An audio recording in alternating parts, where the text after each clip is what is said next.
કેમ છો વિદ્યાર્થી મિત્રો?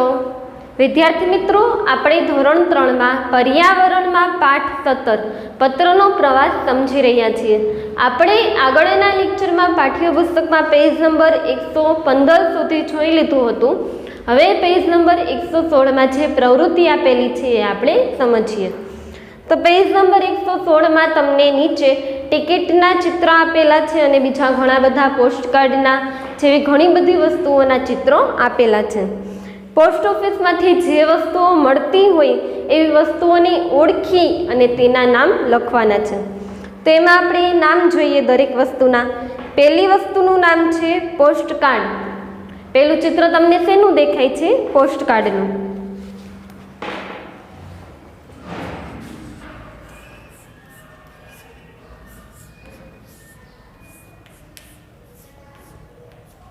જે આપણે આગળના લેક્ચરમાં દોરેલું હતું અને પોસ્ટકાર્ડ દોરવા માટે મેં તમને CWમાં પણ પ્રવૃત્તિ આપેલી હતી.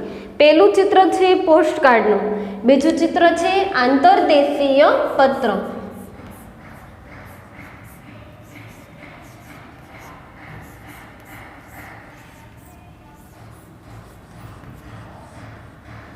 આંતરદેશીય પત્ર એટલે કે જ્યારે આપણે આપણા કોઈ સગા સંબંધીને વિદેશમાં પત્ર લખવું હોય તો એના માટે આંતરદેશીય પત્રનો ઉપયોગ થાય છે. એટલે કે વિદેશમાં આપણે પત્ર લખવું હોય ત્યારે આ પત્રનો ઉપયોગ કરવો પડે છે. આ ઉપરાંત છે કવર. પત્ર કે ટપાલ મૂકવા માટેનું જે કવર હોય એ કવર. ત્યાર પછી ચોથું ચિત્ર છે ટિકિટ.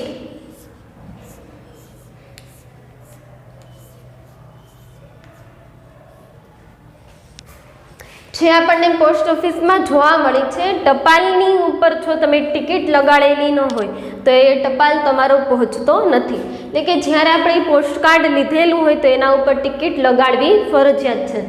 તો એ છે ટિકિટ. તેના પછી છે રેન્યુ સ્ટેમ્પ.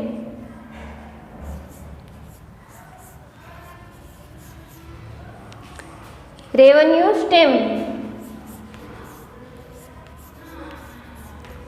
સિક્કો મારવા માટેનો જે સ્ટેમ્પ હોય, સિક્કો મારવો પડે છે પત્રમાં, તો એ સિક્કો છે રેન્યુ સ્ટેમ્પ. અને છેલ્લું છે સોનાનો સિક્કો.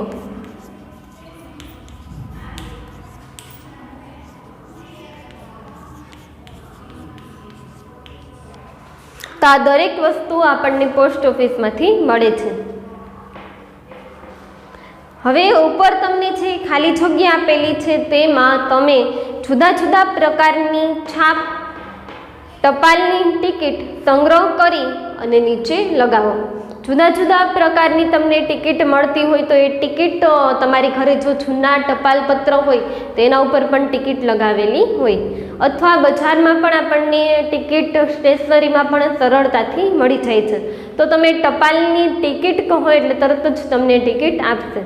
તેવી ટિકિટનો સંગ્રહ કરી અને તમારી બુકમાં લગાવવાની છે. હવે સામેના પેજ ઉપર આપેલા પોસ્ટકાર્ડમાં તમારું પૂરું સરનામું લખો.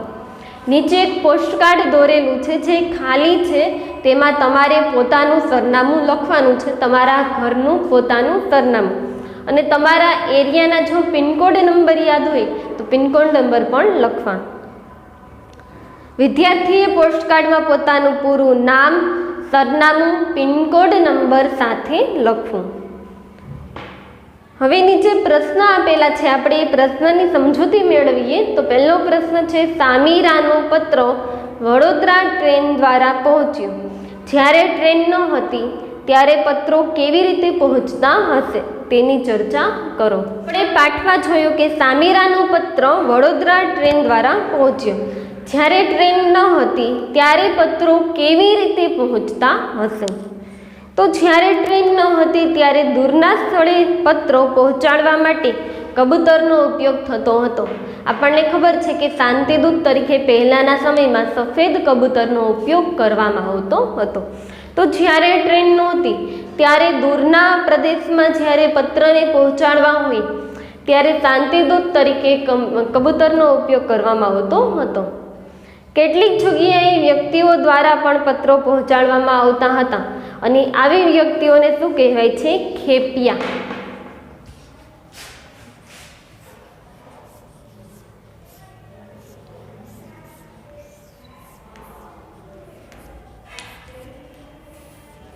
પહેલાના સમયમાં જ્યારે આપણે દૂરના સ્થળોએ પત્રને પહોંચાડવા હતા ત્યારે કબૂતરનો શાંતિદૂત તરીકે ઉપયોગ કરવામાં આવતો. કબૂતરને એક પત્ર આપવામાં આવતો. એ પત્ર કબૂતર જે નક્કી કરેલું સ્થળ હોય ત્યાં સુધી પહોંચાડતો હતો. પરંતુ પહેલાના સમયમાં જ્યારે દૂરના સ્થળોએ પત્ર મોકલવાના હોય અને કબૂતરનો ઉપયોગ ન કરવો હોય તો ત્યારે વ્યક્તિઓ દ્વારા પત્ર પહોંચાડવામાં આવતા અને એવી વ્યક્તિઓને શું કહેવાય છે? ખેપિયા. પોસ્ટ ઓફિસમાં શું જોવા મળે છે? તો એ આપણે આગળ જોયું પાઠમાં કે પોસ્ટ ઓફિસમાં આપણને ઘણી બધી બાબતો જોવા મળે છે. જેવી કે પોસ્ટ ઓફિસમાં પ્રવેશતા જ આપણને જુદી જુદી બારીઓ ઉપર જુદા જુદા કામ થતા જોવા મળતા હોય છે. એક બારી ટિકિટ વેચતી હોય, જ્યાંથી આપણને ટિકિટ મળતી હોય, તો કવર, પોસ્ટકાર્ડ, આંતરદેશીય પત્ર, મની ઓર્ડર ફોર્મ વગેરે વેચવાનું કામ પણ અલગ અલગ બારી ઉપર થતું હોય છે. જ્યારે બીજી બારીઓ એવી હોય જ્યાં આપણે કોઈ બહાર ગામ જવાનું હોય, પાર્સલ મોકલાવવાના હોય, તેનું ફોર્મ પણ ભરી અને તે વસ્તુની ડિલિવરી અને રૂપિયા લેવાનું કામ એક અલગ બારીમાં થતું હોય છે. જ્યારે આપણે પોસ્ટ ઓફિસમાં જઈએ તો ત્યાં અલગ અલગ બારીમાં આપણને અલગ અલગ કામ થતા જોવા મળે છે. ઘણી બારી એવી હોય કે જ્યાં આપણને ટિકિટ મળતી હોય, કવર મળતા હોય, પોસ્ટકાર્ડ મળતા હોય, આંતરદેશીય પત્ર અને મની ઓર્ડર ફોર્મ, આ ઉપરાંત જુદી જુદી જે અત્યારે કોમ્પિટિટિવ એટલે કે સ્પર્ધાત્મક પરીક્ષાઓ હોય તો એના ફોર્મ પણ આપણને ત્યાંથી મળતા હોય છે. તો બીજી બારીઓ એવી હોય કે જ્યાં આપણે કોઈ પાર્સલ મોકલવાના હોય કે કોઈને રૂપિયા પહોંચાડવાના હોય તો તે આપણું મની ઓર્ડર ફોર્મ સ્વીકારે છે, પાર્સલ સ્વીકારે છે અને તેના માટે જે આપણે જરૂરી રકમ ભરવાની હોય તો એ રકમ ત્યાં ભરવાની હોય છે. ત્રીજી બારી ઉપર આપણે બીજા સ્થળે કોઈને રૂપિયા મોકલવા હોય તો મની ઓર્ડર ફોર્મ અને રૂપિયા સ્વીકારવામાં આવે છે. તો આમ પાર્સલ, મની ઓર્ડર ફોર્મ તો અલગ અલગ બારી ઉપર અલગ અલગ કામ થાય છે. પોસ્ટ ઓફિસની અંદર જે ટપાલો આવી હોય અથવા તો ટપાલી ભાઈઓ જે ટપાલો લાવ્યા હોય તેના ઉપર સિક્કા મારી અને ગામ, તાલુકા, જિલ્લા અને અન્ય દૂરના સ્થળોનું વિભાજન થાય છે. પોસ્ટ ઓફિસની અંદર વિભાજન કરવામાં આવે છે. કેવા? અલગ અલગ વિભાગ હોય છે. ગામડાઓમાં, શહેરોમાં, તાલુકામાં કે જિલ્લાઓમાં જે ટપાલને જે જગ્યાએ પહોંચાડવાની હોય તેમ વિસ્તાર મુજબ તેનું વિભાજન કરવામાં આવે છે. આ ઉપરાંત ક્યારેક નાની બચત કરવી હોય તો બચત પત્રો પણ આપણને પોસ્ટ ઓફિસમાંથી મળે છે અને બચત ખાતું પણ ખોલી શકાય છે. તો આમ પોસ્ટ ઓફિસ આપણને ઘણી બધી રીતે ઉપયોગી છે. આપણને ખાતા પણ ખોલી દે છે. આપણી જો માલ મિલકત સાચવવી હોય તો રિકરિંગ ખાતું ખોલી અને ત્યાં આપણે આપણી વસ્તુઓને પણ સાચવી શકીએ છીએ. આમ પોસ્ટ ઓફિસમાંથી આપણને ઘણી બધી વસ્તુઓ મળે છે અને પોસ્ટ ઓફિસ આપણને ઘણી બધી રીતે ઉપયોગી થાય છે. તો પોસ્ટકાર્ડ લખીને વિદેશમાં સંદેશો પહોંચાડી શકાય? શું પોસ્ટકાર્ડ લખી અને વિદેશમાં સંદેશો પહોંચાડી શકાય? તેમાં આવશે ના. પોસ્ટકાર્ડ લખી અને વિદેશમાં સંદેશો પહોંચાડી શકાતો નથી. કારણ કે જો આપણે કોઈને વિદેશમાં સંદેશો પહોંચાડવો હોય તો વિદેશમાં સંદેશો પહોંચાડવા માટે આંતરદેશીય પત્રનો ઉપયોગ કરવો ફરજિયાત છે. જ્યારે આપણે કોઈને વિદેશમાં સંદેશો પહોંચાડવો હોય તેના માટે આપણે આંતરદેશીય પત્રનો ઉપયોગ કરવો પડે. જ્યારે આપણા જ દેશમાં કોઈ પણ જિલ્લામાં કે રાજ્યમાં જો આપણે સંદેશો પહોંચાડવો હોય તો પોસ્ટકાર્ડનો ઉપયોગ થાય છે. પોસ્ટ ઓફિસમાં બીજા ક્યાં ક્યાં કામ થાય છે? ચીજવસ્તુઓના પાર્સલ અને મની ઓર્ડર દ્વારા મોકલેલા રૂપિયા આપણે આપણા સગા સંબંધીઓને તથા મિત્રોને પહોંચાડવાનું કામ થાય છે. ચીજવસ્તુઓના પાર્સલ, મની ઓર્ડર દ્વારા મોકલેલા રૂપિયા આપણા સગા સંબંધીઓ તથા મિત્રોને પહોંચાડવાનું કામ ક્યાં થાય છે? પોસ્ટ ઓફિસની અંદર. ટેલિફોન બિલ તથા લાઇટ બિલ ભરવાની પણ અત્યારે સુવિધા પોસ્ટ ઓફિસમાં હોય છે. ટેલિફોન બિલ, લાઇટ બિલ કે બીજા કોઈ પણ આપણે બિલ ભરવા હોય તો એ બિલ ભરવાની સુવિધા પણ પોસ્ટ ઓફિસની અંદર હોય છે. આ ઉપરાંત પૈસાના રોકાણ માટે ત્યાં બચત ખાતું પણ ખોલવામાં આવે છે અને આપણે આપણા રૂપિયાની ત્યાં બચત પણ કરી શકીએ છીએ. રૂપિયાની બચત માટે બચત ખાતું, આ ઉપરાંત રિકરિંગ ખાતું પણ ખોલાવવું હોય તો ત્યાં આપણી માલ મિલકતની કે રૂપિયાની પણ બચત થાય છે અને તે વસ્તુ ત્યાં સચવાઈ પણ રહે છે. તો આ માટે પોસ્ટ ઓફિસ આપણને બચત ખાતું અને રિકરિંગ ખાતું પણ ખોલી દે છે. તો આમ પોસ્ટ ઓફિસમાં આપણા ઘણા બધા કામ થાય છે અને આ રીતે પોસ્ટ ઓફિસ આપણને ઘણી બધી રીતે ઉપયોગી પણ થાય છે. હવે તમને એક પ્રવૃત્તિ આપેલી છે, નજીકની પોસ્ટ ઓફિસની મુલાકાત લો, ત્યાં પત્રો કેવી રીતે આવે છે અને ત્યાંથી કેવી રીતે જાય છે તે નિહાળો. તમારા વિસ્તારમાં કે નજીકમાં પોસ્ટ ઓફિસ આપેલી હોય તો એ પોસ્ટ ઓફિસની મુલાકાત લો, ત્યાં પત્રો કેવી રીતે આવે છે, કેવી રીતે બીજી જગ્યાએ પહોંચે છે અને ત્યાં બીજું કયું કામ થાય છે એ કામની તમે માહિતી મેળવો.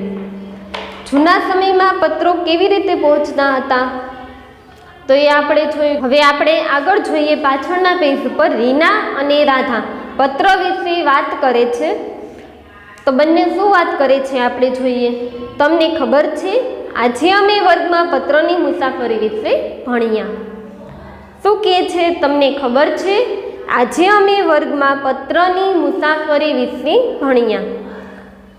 મારે નાનીને પત્ર લખવો છે. શું કહે છે રીના? મારે મારા નાનીને પત્ર લખવો છે. તો બીજી એની ફ્રેન્ડ રાધા એમ કહે છે, તું પત્ર લખી શકે છે, હું ફોન કરવા જાઉં છું, જો સાથે આવવું હોય તો તું આવી શકે છે. એ શું કહે છે કે તારે પત્ર લખવું હોય તો તું તારા નાનીને પત્ર લખી શકે છે, પરંતુ હું તો ફોન કરવા માટે જાઉં છું, તો તું પણ મારી સાથે આવી શકે છે. તો આ રીતે કહે છે. રીના અને રાધા ગામમાં આવેલી એક દુકાને ફોન કરવા માટે ગયા. રાધાએ નંબર લગાવ્યો.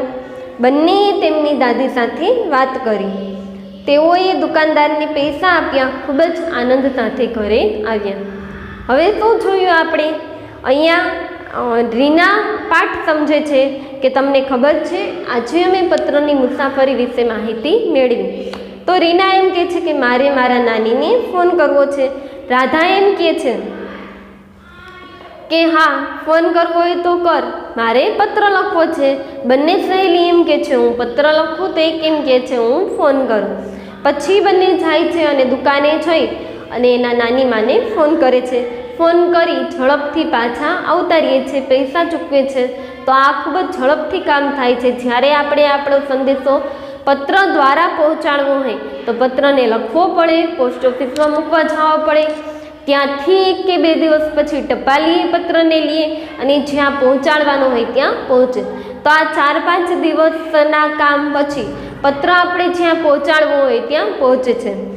પરંતુ જો આપણે ફોન દ્વારા વાત કરવી હોય તો 2 મિનિટની અંદર જ આપણે આપણો સંદેશો દેશ વિદેશમાં ગમે ત્યાં પહોંચાડી શકીએ છીએ.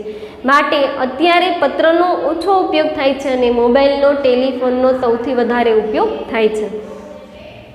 તમે બધાએ ટેલિફોન કે મોબાઈલ ક્યાં જોયા છે? નીચે પ્રશ્ન આપેલા છે, તો એ પ્રશ્નના જવાબ આપવાના. તમે બધાએ ટેલિફોન કે મોબાઈલ ક્યાં જોયા છે? તો અત્યારે એવી કોઈ જગ્યા નથી કે જ્યાં આપણને ટેલિફોન, મોબાઈલ કે કમ્પ્યુટરનો ઉપયોગ થતો જોવા મળતો નથી. ટેલિફોન કે મોબાઈલ પર તમે કોની સાથે વાત કરી છે તો એ તમારે લખવાનું છે. તમને પત્ર લખવો અથવા ફોન કરવો બંનેમાં શું પસંદ છે અને શા માટે? તો પત્ર લખવા કરતાં આપણને ફોન કરવો વધારે ગમશે, કેમ કે પત્ર લખવા માટે આપણે સમય જોઈ, એ પત્રને પહોંચવા માટે પણ 2 કે 3 દિવસનો સમય જોઈ, કારણ કે પત્ર પોસ્ટ ઓફિસ દ્વારા 2 થી 3 દિવસે પહોંચે છે, જે આપણે પાઠમાં સમજી ગયા. જ્યારે ફોન દ્વારા આપણે તરત જ સમાચારની આપ-લે ખૂબ જ ઝડપથી કરી શકીએ છીએ.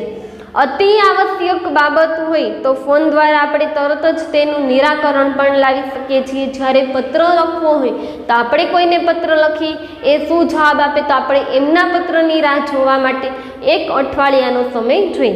જ્યારે આપણે ફોન દ્વારા તરત જ આપણે કોઈને કંઈ પૂછવું હોય, એમને જવાબ આપવા હોય તો આપણે સરળતાથી વાતચીત કરી શકીએ છીએ. તો આમ પત્ર લખવા કરતાં ફોન કરવો છે એ ખૂબ જ સરળ છે. મોબાઈલ અલગ અલગ પ્રકારના હોઈ શકે છે. તમે જોયેલા મોબાઈલના અહીં ચિત્રો દોરો. હવે આપણે નીચે એક પ્રવૃત્તિ આપેલી જોઈએ. તમારો પોતાનો ટેલિફોન બનાવો. ખાલી માચીસના બોક્સ અથવા આઈસ્ક્રીમના કપ અને દોરો લેવાનો. શું જોઈશે વસ્તુમાં? ખાલી માચીસના બોક્સ અને આઈસ્ક્રીમનો કપ અને દોરો. બંને માચીસ બોક્સ અથવા આઈસ્ક્રીમમાં કપમાં કાણું પાડી બંને કાણામાંથી દોરાને પસાર કરો. માચીસ બોક્સ અથવા તમે આઈસ્ક્રીમનો જે કપ લીધેલો છે તેમાં કાણું પાડી તેમાંથી દોરાને પસાર કરો. દોરાના બંને છેડે ગાંઠ મારો. હવે દોરાના બંને છેડે શું કરવાનું છે? ગાંઠ મારવાનો છે, જેથી એ બંને છે એકદમ સરળતાથી જકડાઈને રહે. તમારો ટેલિફોન તૈયાર થઈ જશે. તમારા મિત્રને ટેલિફોનનો એક છેડો પકડવા માટે કહો. તમારા મિત્રને ટેલિફોનનો એક છેડો તેના કાન નજીક રાખવા કહો અને બીજો છેડો તમે તમારા મોઢા પાસે રાખો. તમારા મિત્રને બોલાવી ટેલિફોનનો એક છેડો તમારા મિત્રના કાન પાસે રાખો અને બીજો છેડો તમારા મોઢા પાસે રાખી અને તમે ધીમેથી બોલો. તો એ અવાજ ટેલિફોન દ્વારા તમારો બનેલો જે ટેલિફોન છે ટેલિફોન દ્વારા એ અવાજ તમારા મિત્રના કાન સુધી પહોંચશે. તો આ રીતે તમે વાત કરો અને ટેલિફોનની મજા માણો. હવે નીચે એક તફાવત આપેલું છે ટેલિફોન અને પત્રનો. ટેલિફોન અને પત્રમાં શું સરખું છે, શું અલગ છે? તો શું સરખું છે આપણે જોઈએ. ટેલિફોન અને પત્ર બંનેમાં સંદેશાની આપ-લે થાય છે. ટેલિફોન અને પત્ર બંનેમાં સંદેશાની આપ-લે થાય છે. બંને બધી જ જગ્યાએ ઉપયોગમાં લઈ શકાય છે. ટેલિફોન અને પત્ર તેનો આપણે બધે જ ઉપયોગ કરી શકીએ છીએ. બંને સંદેશાના માધ્યમ તરીકે કાર્ય કરે છે. હવે બંને સંદેશોને એક જગ્યાએથી બીજી જગ્યાએ પહોંચાડવા માટે પણ ઉપયોગી થાય છે. એટલે બંને સંદેશાના માધ્યમ તરીકે પણ કાર્ય કરે છે. હવે ટેલિફોન અને પત્રમાં અલગ શું છે? તો ટેલિફોનમાં આપણે સામેવાળા વ્યક્તિનો અવાજ સાંભળી શકીએ છીએ. પત્રમાં આવું કંઈ શક્ય નથી. હવે મોબાઈલ યુગમાં તો વિડીયો કોલ દ્વારા ફેસ ટુ ફેસ આપણે બીજા સાથે વાત કરી શકીએ છીએ. તો ટેલિફોનમાં આપણે સામેવાળી વ્યક્તિને કંઈ પ્રશ્ન પૂછવો હોય તો પ્રશ્ન પૂછી શકીએ છીએ, તેમની સાથે વાત કરી શકીએ છીએ. જ્યારે પત્રમાં આવું કંઈ શક્ય નથી. અને અત્યારના મોબાઈલ યુગમાં આપણે એકબીજાનો ચહેરો જોઈ અને પણ વાત કરી શકીએ છીએ, જ્યારે પત્રમાં આવું કંઈ શક્ય નથી. પત્રમાં સમાચાર પહોંચતા દિવસો લાગે છે, જ્યારે ટેલિફોન દ્વારા આપણે 1 મિનિટની અંદર જ તરત જ સંદેશો પહોંચાડી શકીએ છીએ. પત્રમાં જો આપણે સંદેશો પહોંચાડવો હોય અને એ લોકો જો કંઈ પત્ર સામે લખે એની આપણે રાહ જોવી હોય તેના માટે 5 થી 6 દિવસનો સમય જોઈએ. જ્યારે ટેલિફોન દ્વારા આપણે તરત જ વાતચીત કરી શકીએ છીએ અને તરત જ ઝડપથી સંદેશાની આપ-લે થાય છે. પત્ર ક્યારેક ખોવાઈ જવાની સંભાવના રહે છે, જ્યારે ટેલિફોન દ્વારા વ્યક્તિઓ સામસામે સમાચારની આપ-લે કરી લે છે. જો ક્યારેક પત્ર ખોવાઈ જાય, અધવચ્ચે અટકી જાય અને સામેવાળી વ્યક્તિને કદાચ ન પણ પહોંચે એવું પણ બને, પરંતુ ટેલિફોન દ્વારા આપણે સામસામે ઝડપથી વાતચીત કરી શકીએ છીએ અને સામસામે સમાચારની આપ-લે પણ થઈ જાય છે અને આ કાર્ય ખૂબ ઝડપથી થાય છે. તે માટે અત્યારે પત્રનો ઉપયોગ કરવામાં આવતો નથી, પરંતુ સંદેશાની આપ-લે કરવા માટે મોબાઈલ, ટેલિફોનનો અને કમ્પ્યુટરનો સૌથી વધારે ઉપયોગ કરવામાં આવે છે. તો આ સાથે આપણે પાઠ 17 પત્રની મુસાફરી પાઠ્યપુસ્તકમાં પૂરો કરીએ છીએ. Thank you.